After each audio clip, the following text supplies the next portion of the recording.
we are headed to go pick some apricots. It's starting to be fruit season, and in our neighborhood, we live in the older part of town where everybody used to have fruit, and you don't have to have fruit trees to get fruit because it's just falling on the ground because people can't can it and cook it fast enough.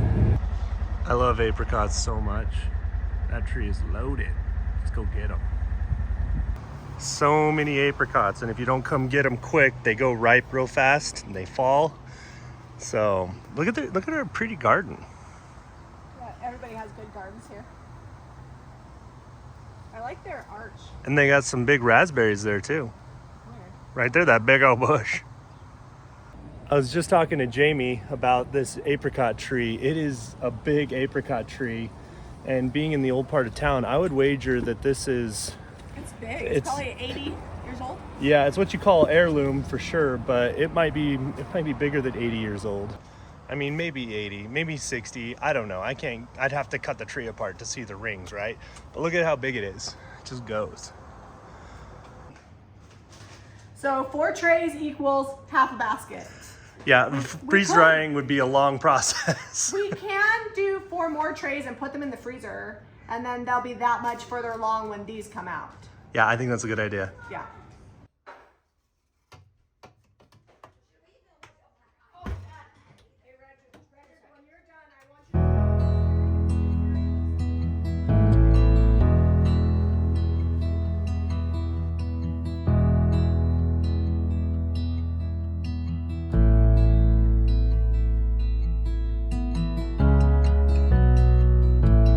So it is 10 o'clock on Sunday night, and what are we doing?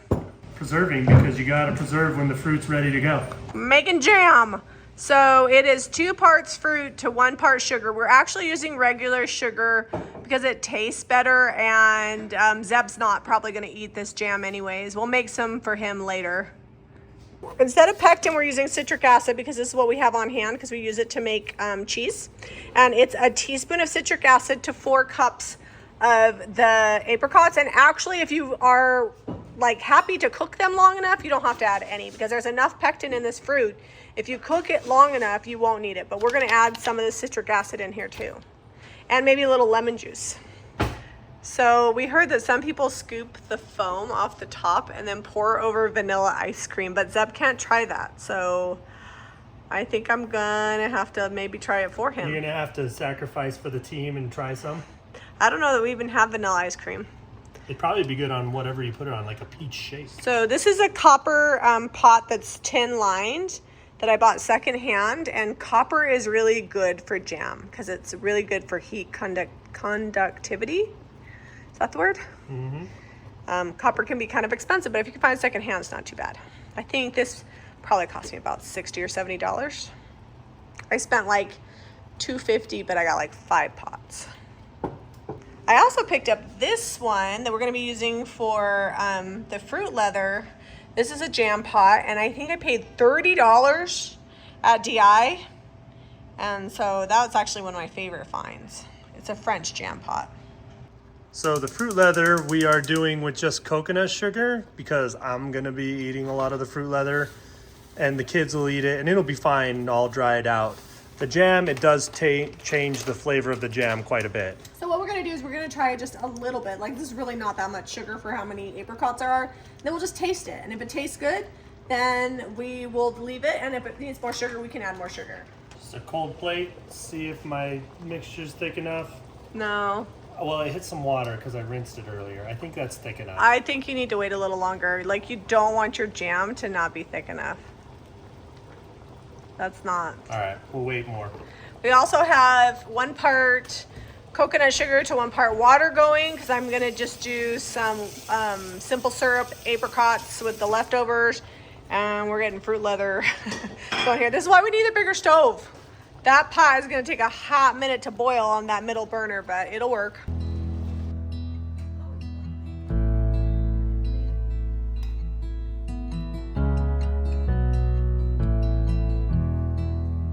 We just put in our simple syrup, and we're gonna need to do 2 more jars. The reason it's brown is we used coconut sugar. So if you use regular refined sugar, it will not be brown. And then I took the leftover foam that we scooped off of our jam and put it in this pitcher because my kids will put it in Sprite. They can make Italian sodas with it or put it over ice cream. It's pretty yummy. This is just the coconut sugar. Oh no! Oh. Get back in there. Canning and preserving is a hot mess. This is just the apricots with some coconut sugar that we're turning into fruit leather, and we need to puree it before we put it through the sieve. It's gonna be plenty sweet. Does it taste good? Yeah. It fell on your fingers, so you know. Mm-hmm.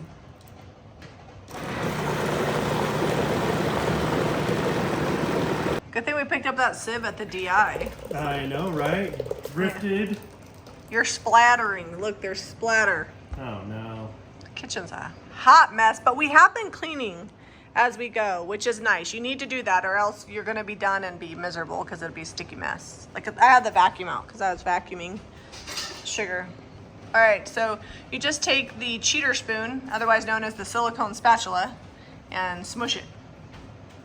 So why did Granddad call the silicone spatula a cheater spoon? Because you could get too much out of the pan. When you went to lick it, there was nothing left. So it cheats you out of the extras. So if you ever hear us say cheater spoon, really we mean silicone spatula. I didn't grow up saying it, but I've been married to Zeb for 22 years almost, in another few weeks. Yep. Longer than I haven't been married to him, so yeah, we say a lot of the same things. So all we're doing is just pushing it through the sieve, and any big chunks stay in the sieve and the rest goes down in the bottom. It takes a hot minute, but it'll give you a better consistency. I overfilled it, so we got some big chunks in there, but it's fruit leather, it'll be fine. It'll be great. We are moving the boys' room, and Eliza, this will be Eliza's room. This bunk has to come out, all the trash has to come out. I'm currently working in this corner. We found Lego pieces we've been missing for years, and we're gonna go from there. All right, the epic quadruple bunk that was then a double bunk, and it's now about to be no bunk at all. I'm probably gonna use a lot of these boards to make the queen size frame, because Eliza's room is the biggest kids' room. This was both the boys' rooms, but now they're gonna have separate rooms. We're gonna move Eliza in here, put her on a queen size bed, and then when company comes to visit, they will stay in this room. This is mostly cleaned up, but it's like books that need separated out. This bed was never coming apart. I got up here and made the bed. It was so sturdy, and now it's coming apart because, you know, I'm unscrewing it. So we have a Dream Cloud mattress that we have had for like what, 5 or 6 years? I think we're coming up on 6 years here, and it has been my favorite mattress that I've ever slept on ever, out of all the hundreds of mattresses I've slept on.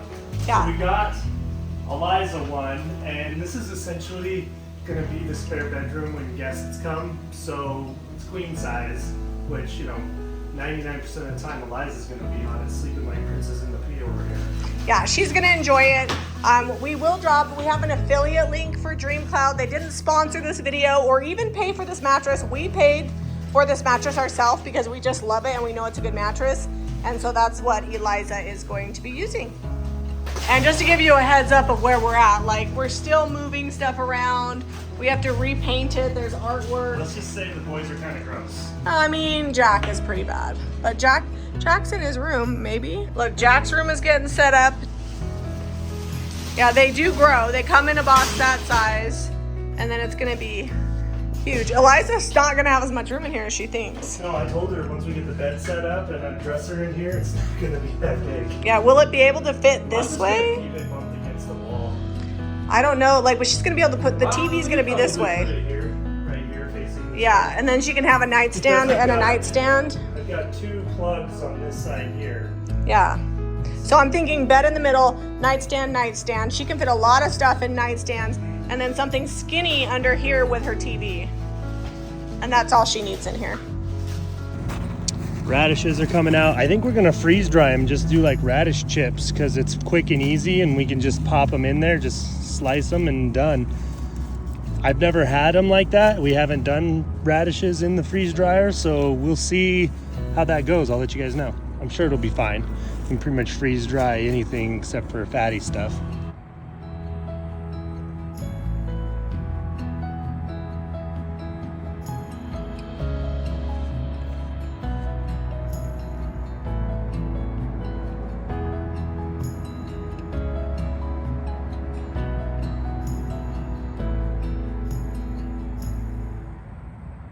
All right, we got some sheet pans out here, parchment paper on the top. This is like a puree of apricots, fruit leather going down. Looks like baby food. Probably is baby food. It's basically apricots through the food processor. All right, gonna give a thin spread. Want it to be all kind of nice and even. That's on the keep warm setting. We do have a dehydrator coming. The freeze dryer is very cool, but it doesn't necessarily make fruit leather, and we have some other things we're gonna use the dehydrator for as well. The fruit leather is done. It actually might be more like fruit crisp. I left it in there a long time overnight at 170 degrees, but I'm gonna cut these in strips, roll them up, and then, we'll eat them. Look what just got delivered. My Magic Mill dehydrator. Little cottage update. We are kind of at a standstill here for just a minute. That we had a bunch of stuff we had to do with the kids in the house, getting ready for back to school and switching rooms, but we are just about ready to start going back together with this. I have to remove this one little wall so that we open up this closet area. Then we're gonna put the kitchen back in and remove all of this debris. This just needs to go, and we'll be back going. We're gonna start back on this next week, so watch out for that video. I'll stand down here on the steps so that you look tall. We're like the same height here. Well, thanks for hanging out with us, guys. We got those apricots done up. They're super delicious. We'll have some recipes probably later this fall once we start baking pies and cobblers, things like that. We'll let you know how the dehydrating goes because we actually just got a dehydrator, so that'll be on next week's episode. Zep's been doing a lot of my projects this week and last week, so we plan on doing more demo next week and rebuilding in the cottage. So make sure you are subscribed and hit that notification bell so you don't miss any of our episodes.